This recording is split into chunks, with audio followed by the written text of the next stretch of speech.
नमस्कार, मैं रंजन चौधरी।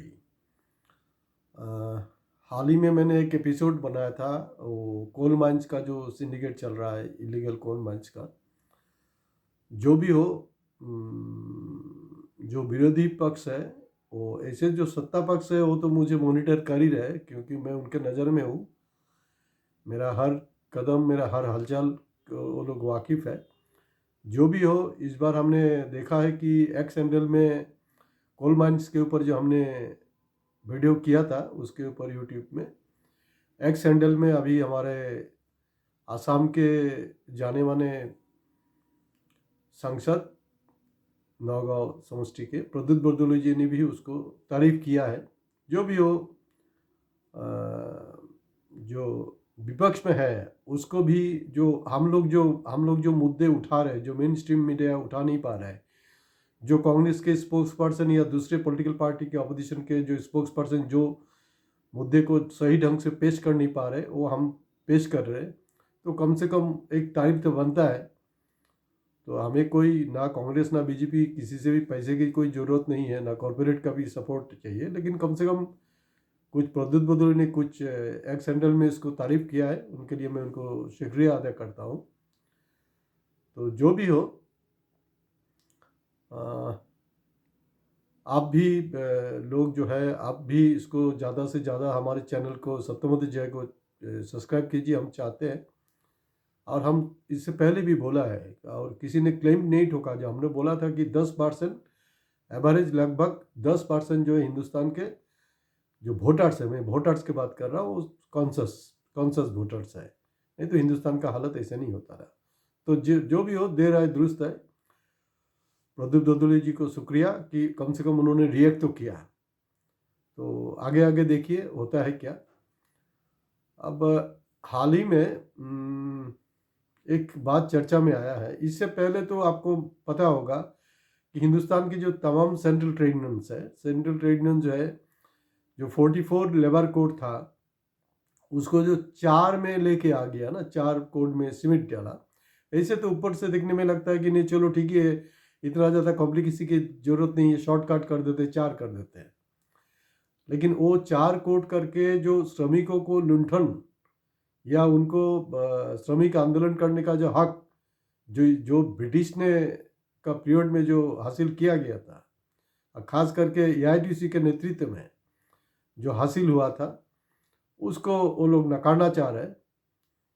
तो उसको लेकर के तो यही है, क्योंकि तमाम सेंट्रल ट्रेड यूनियन कुछ ना कुछ एक्शन प्रोग्राम है। अभी जनवरी में भी कुछ प्रोग्राम है उन लोगों का भी, जो सुनने में आया है, रिपोर्ट है कि वो लगातार कुछ ना कुछ कार्यक्रम करते जाएंगे। अब ऐसा है दोस्तों कि इससे पहले जो इन्फोसिस का जो सीईओ है ना, इन्फोसिस का सीईओ आप लोग भूल जाते हैं, यही प्रॉब्लम है। इन्फोसिस का सीईओ ने कहा कि 48 आवर्स नहीं, वीकली 70 आवर्स नौकरी करना चाहिए। ये किसने कहा मालूम है? ये इन्फोसिस का जो सीईओ है, उन्होंने कहा। और इन्फोसिस का जो उसका खुद का जो बेटी है, उनका बेटी किसका साथ शादी दिया है? कोई श्रमिक का साथ में शादी नहीं दिया, कोई साधारण बैंक एम्प्लॉय का साथ में शादी नहीं दिया। उनको दिया जो हमारे एक्स जो प्राइम मिनिस्टर है सुनक साहब, ब्रिटेन का, उनका साथ उनका शादी मचाया गया, उनका साथ उनका। तो वो लोग तो उस तरह का बात करेंगे ना। और इससे मैं लगातार हर एपिसोड में बोल रहा हूँ कि धर्म का, हम लोग धर्म में जूझ रहे, हिंदू मुसलमान फलना फलना ये सब को लेकर के, लोकल आउटसाइडर ये सब को लेकर के लड़ाई कर रहे हैं। तो इसमें जितना भी आपका दिमाग उसमें इन्वॉल्व होते रहेंगे, तो आप उतने ही पिछड़ते जाएंगे। अभी आपको शायद पता नहीं है, जो इंडियन लेबर कॉन्फ्रेंस है, जो इसका जो खुद जो मुखिया है हमारा प्राइम मिनिस्टर मोदी साहब है, लास्ट 10 सालों में एक भी सीटिंग नहीं किया। वो तो चाय वाला है ना, वो तो चाय वाला का नाम से ही तो आए थे ना, चाय बिक्री करते करते प्राइम मिनिस्टर बन गया। अच्छा बात है, एक चाय वाला भी हिंदुस्तान में प्राइम मिनिस्टर बन सकता है, एक श्रमिक बन सकता है। लेकिन उन्होंने लास्ट 10 साल में इंडियन लेबर कॉन्फ्रेंस का कोई भी मीटिंग कंडक्ट नहीं किया। ये जमीनी हकीकत है। इन्फोसिस का मालिक के बाद अभी जो एल कंपनी है, वो अलग अलग कंस्ट्रक्शन का जुड़ा हुआ है। हमारा जो आसाम के लोग हैं उनको तो पता है, आसाम में जो तमाम ब्रिज वगैरह हो रहा है उसमें भी एल का इन्वॉल्वमेंट है। तो एल का जो मुखिया है वो अभी उनसे भी बढ़ के बोल रहा है कि 90 घंटा 90 आवर्स वर्क करना चाहिए। और हमारे इंडियन लेबर कॉन्फ्रेंस का जो मुखिया है वो चुप है। उनको तो कम से कम प्रतिवाद करना चाहिए ना। वो तो बीच में बोल रहे थे ना, माने ऐसे ही, मतलब वो भगवान का साथ, माने भगवान का संतान है, हम तो कुत्ते बिल्ली है। तो अभी हाल ही में सुना है उन्होंने स्टेटमेंट दिया, उसके ऊपर हम अलग से एपिसोड करेंगे। नहीं, मैं इंसान हूँ, मुझसे भूल चूक हो जाता है। तो उसके लिए उनका अभी भी भूल हो रहा है। अगर उन्होंने महसूस किया कि इंसान होने के नाते इंसान को भूल होता है, अभी भी मोदी साहब आप अगर मान लिए कि आप इंसान हैं, आपसे भी अभी भी भूल हो रहा है। क्योंकि पहले इन्फोसिस का सीईओ ने बताया, अभी एल का सीईओ ने बताया कि 90 घंटा काम करना चाहिए। एक करीब 8 घंटा का जो लड़ाई है, 8 घंटा का लड़ाई शिकागो सिटी में जो लड़ाई हुआ था 1886 में, मतलब करीब करीब अभी 140 साल होने जा रहा है। वो 8 घंटा क्यों, मतलब 24 घंटा में के अंदर में, हम तो ऐसा नहीं है ना कि जो प्राइम मिनिस्टर बोलते हैं ना हम 18 घंटा काम करते हैं, पता नहीं क्या काम करे, इतना इतना ज़्यादा काम कर रहे हैं 18 घंटा कि हमारा देश से उनका जो स्टेट है गुजरात में, बाकी बिजनेसमैन का बात, वहाँ का जो श्रमिक है वो इजराइल जा रहा है, वो अमेरिका जा रहा है, और वो भी इलीगल तरीके से। जैसे इलीगल ढंग से हमारे हिंदुस्तान में बांग्लादेशी घुसते हैं ना, वैसे गुजराती भी बाहर मुल्क में जा रहे हैं नौकरी के लिए। और हमारे प्राइम मिनिस्टर बोल रहे कि इतना कुछ कर रहे हैं, मतलब 18 घंटा ड्यूटी कर रहे हैं। तो ड्यूटी का प्रोडक्टिविटी क्या है पता नहीं है। वो भी तो कम से कम इन्फोसिस का जो सीईओ है या एल का सीईओ, उनको भी पूछना चाहिए साहब आप 18 घंटा में करते क्या हो। वो उनको पूछने का फुर्सत नहीं है। और बहुत ख़राब बात यही है, मैंने खास करके मैं असम का बात कर रहा हूँ, शायद दूसरे स्टेट में भी होगा। ये जो कुछ लोग हैं, ये हंसी मजाक के बहुत सारा यूट्यूब में, ये लोग एकदम बहुत पॉपुलर है। वो लोग एक्चुअली कॉम्पिटेंट आदमी है, वो हंसी मजाक वाला कर रहे हैं। लेकिन अभी हंसी मजाक का टाइम नहीं है। जैसे पीसी सरकार है ना, दिन में भी आपका ताजमहल को गायब कर देता, हम सब देख रहे हैं। हाँ सही में पूरा गायब हो गया, लेकिन होता नहीं है, होता नहीं, हुआ भी नहीं है। वो तो मैजिक है, वो तो पैसा कमा के निकल जाते हैं। अभी कुछ हम देखा है, खास करके आसाम में यंग जनरेशन जो है वो लोग टैलेंटेड है, लेकिन वो जो उनका जो टैलेंट है उसको दूसरा ढंग से यूज़ करना चाहिए। वो हंसी मजाक का जो फुर्ती वाला चीज़ है, एंटरटेनमेंट, उसी में ट्रोल कर रहा है, लोग देख रहा है, लाखों के तादाद में उनका सब्सक्राइबर है। हाँ, हमारे तो 100 की तादाद में है। तो उसके लिए तो बोल रहे हैं ना कि आप हमारे चैनल को सब्सक्राइब कीजिए, क्योंकि हम आपके लिए काम कर रहे हैं। वो जो हंसी मजाक एंटरटेनमेंट वाला कर रहा है ना, वो अपना संपत्ति बना रहा है, वो अपना प्रॉपर्टी बना रहा है। वो आपके लिए कुछ नहीं कर रहा है, क्योंकि उनका कोई सोशल रिस्पॉन्सिबिलिटी नहीं है। मेरा सोशल रिस्पॉन्सिबिलिटी है। मैं एक दायित्वशील हिंदुस्तानी हूँ। मेरे पिताजी स्वाधीनता सेनानी थे, उसके लिए मैं कर रहा हूँ, बाकी कोई बात नहीं है। अब ऐसा है कि इन दोनों ने तो बहुत भयंकर भयंकर बात किया है। और वो जो 8 घंटा का जो मई दिवस का जो लड़ाई है 8 घंटा, और उसका लड़ाई का मतलब क्या था, मतलब 8 घंटा, दिन में 24 घंटा होता है, तो इसका मतलब 8 घंटा हम काम करेंगे, 8 घंटा हम सोएंगे, हमारा रेस्ट की ज़रूरत है, और 8 घंटा जो बाकी जो सोशल, मतलब सामाजिक कुछ काम होता है, ब्याह परभोज या कुछ भी हो, उस सब में हम लोग, और भी तो कुछ काम होता है उसमें हम लोग स्पेंड करेंगे। यही था 8 घंटा का हिसाब, वही कैलकुलेशन यही था। लेकिन वो कौन बोल रहा है? इन्फोसिस का सीईओ, जो उसका खुद का बेटी को ब्रिटेन के प्राइम मिनिस्टर के साथ में शादी होता है, वो बोल रहा है। और एल का सीईओ बोल रहा है। कौन बोल रहा है? जिनका एनुअल इनकम है 51 करोड़।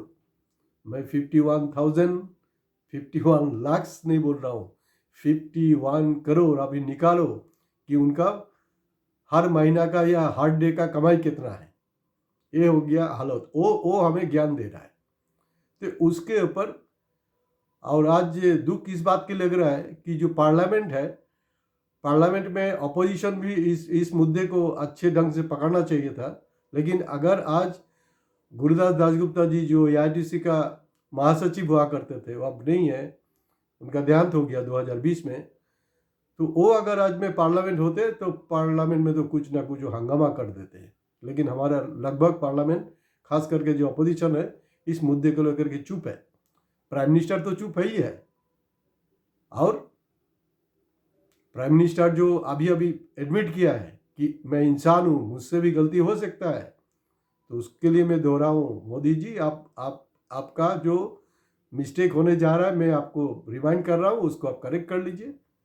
लेकिन आप तो करेक्ट करने वाला है ही नहीं। ऐसे आप बोलते क्यों कुछ है, करते क्यों है? क्योंकि आप 15 लाख बोलते हैं, 5 रुपया भी नहीं मिलता है। नौकरी की बात करते, नौकरी भी नहीं मिलता है। আমার অসমৰ কথালৈ আহোঁ। অসমৰ কথাটো হ'লগৈ এনেকুৱা যে এই যিবিলাক বাকী ষ্টেটৰ কথা মই বাদেই দিছোঁ বাৰু, অসমৰ ক্ষেত্ৰত চাব, বেছি ছাৰ্ভে কৰিব দৰকাৰ নাই। যিকোনো অসমীয়া ডেকা ল'ৰা, ডেকা মানে ছোৱালীয়ে আৰামত মানে সেইবিলাক ছাৰ্ভে কৰিব পাৰে। কোনো এইটো কাৰণে ৰিপৰ্টাৰশ্বিপ হয়, যিবিলাক শ্বপিং মল আছে নহয়, শ্বপিং মলবিলাকত গৈ সুধিবচোন, আমাৰ যিবিলাক ইয়াত মানে অসমীয়া ল'ৰা ছোৱালীক চাকৰি কৰি আছে, তেওঁলোকে দৰমহা কিমান পায়, কিমান ঘণ্টা কাম কৰিব লাগে, আপোনালোকে পাব। আমি যোনটো ছাৰ্ভে কৰিছোঁ, 12 ঘণ্টা ডিউটি লৈ আছে, আৰু 12 ঘণ্টা ডিউটিৰ এগেইনষ্টত কিন্তু 12,000 টকাও নিদিয়ে। এয়া হ'লগৈ অৱস্থা। তো গতিকে আপোনালোকে বহুত কিবা কিবি যিবিলাক ইউটিউবাৰ আছে বা আপোনালোকে মিম কৰি আছে, কোনোবাই খানা বনাই খাই আছে, মানে সেইটোকে মানুহে চাই আছে, সেইটো নহয়। আমাৰতো এটা সামাজিক দায়িত্ব আছে নহয়। কিন্তু মই আৰম্ভণিতো কৈছোঁ, সেইবিলাক কৰি সেই ইউটিউবাৰবিলাকে সামাজিক দায়িত্ব পালন নকৰি নিজৰ সম্পত্তি বনাই আছে। তো গতিকে এইবিলাক বহুত মানে বেয়া পজিশ্যন হৈছে। আৰু আগত এটা সময়ত এই আমাৰ ধৰি লওক ভাৰতবৰ্ষৰ বা এছিয়াৰ প্ৰথম বা বিশ্বৰ দ্বিতীয় মানে ৰিফাইনাৰী, ডিগবৈ ৰিফাইনাৰী কাম কৰা কণ্ট্ৰেকচুৱেল ৱাৰ্কাৰ নিজক মই কণ্ট্ৰেকচুৱেল পাৰ্মানেণ্ট বুলি কৈছিলে। আৰু প্ৰায় অইল ইণ্ডিয়া হওক বা চবতে তেনেকুৱা এটা অৱস্থা যে কণ্ট্ৰেকচুৱেল পাৰ্মানেণ্ট। এতিয়া সেই দিনটো গ'ল। আজি সেইটো নহয়, মানে যিবিলাক অইল ছেক্টৰ আপুনি বাদেই দিয়ক, চৰকাৰী খণ্ডতো তেনেকুৱা হৈছে, মানে কণ্ট্ৰেকচুৱেল ছিষ্টেম কৰি দিছে। গাৰ্ডেনবিলাকত গৈ চাব, এটা গাৰ্ডেনত যদি আপোনাৰ 1000 শ্ৰমিক আছে, তাত গৈ পাব আপুনি 200 শ্ৰমিক পাৰ্মানেণ্ট আৰু 800 শ্ৰমিক ফাল্টু। তেওঁলোকৰ মানে বাগানীয়া ভাষাত এইটো ফাল্টু বুলি কয়। গাৰ্ডেন का भाषा में उसको फाल्तू बोलते, मतलब टेम्पररी है। তো এয়া হ'লগৈ আমাৰ পজিশ্যন। সেই বস্তুবিলাকৰ প্ৰতি আপোনালোকে নতুন সমাজ, যুৱ সমাজে সেইবিলাকৰ প্ৰতি, কাৰণ চাকৰি নাই। এডভান্টেজ অসমতো ইয়াৰ আগত আমি স্বৰ্ণানন্দ সোণোৱালৰ সময়তো দেখিছোঁ, আৰু সেইটোৰ ওপৰত অসমীয়া প্ৰতিদিন কাকতত মই এটা প্ৰবন্ধও লিখিছিলোঁ। আজিকালি অৱশ্যে নোলায়, কাৰণ অসমীয়া প্ৰতিদিন কাকতৰ সাহসে নাই মোৰ লিখা প্ৰবন্ধ ওলাবলৈ। কাৰণ মই যেনেকৈ খাৰাংখাজ কথা পাতোঁ, তেনেকৈ খাৰাংখাজ লিখোঁ। মই খুব বেছি ঘূৰাই পকাই না লিখিব পাৰোঁ না ক'ব পাৰোঁ। এডভান্টেজ অসমত স্বৰ্ণানন্দ সোণোৱালৰ অৱস্থা যি হ'ল, এনেকুৱা এতিয়া হিমন্ত বিশ্ব, এইবিলাক চব পাব্লিচিটি ষ্টেণ্ড। অলপতে তিনিচুকীয়া জিলাত কেন্দ্ৰীয় ৰাজ্যমন্ত্ৰী একজন আহি গ'ল এইবিলাক ছাৰ্ভে কৰিবলৈ। এইবিলাক ছাৰ্ভে বুলি একো নাই নহয়। আমাৰ ইয়াৰ সমস্যাৰ একো সমাধান হোৱা নাই। ইয়াত অহা মানে ভালকৈ বঢ়িয়া একদম পিকনিক চিকনিক খোৱা, ভালকৈ খানা পিনা। তেওঁলোকৰ ইয়াততো অলৰেডি একজন MP আছে, গোটেইকেইটাতো ইয়াত দেখোন BJPৰ MLA। তিনিচুকীয়া ডিব্ৰুগড়ত এটা অপজিশ্যনো নাই, গোটেইকেইটা আছে ইয়াতে।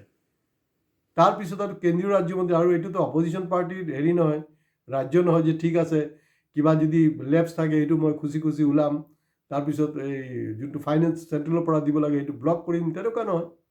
এইবিলাক হ'ল ৱেষ্টেজ অফ মানি। আজি সাধাৰণ যে টেক্স পেয়াৰ, আৰু সেইটো কাৰণে মিডিল ক্লাছ জগৰীয়া। মিডিল ক্লাছে এতিয়ালৈকে ধৰিব পৰা নাই যে মিডিল ক্লাছে নিজৰটো বাদেই দিয়ক, অহা দিনত তেওঁ নিজৰ পৰিয়াল আৰু নতুন প্ৰজন্মক কি ধৰণে সৰ্বনাশ কৰি আছে। কাৰণ সেই হোৱাটছএপ ইউনিভাৰ্চিটিত তেওঁলোকে ব্যস্ত, হিন্দু ৰাষ্ট্ৰলৈ তেওঁলোক ব্যস্ত, কিন্তু তলে তলে আমাৰ অৱস্থা বেয়া।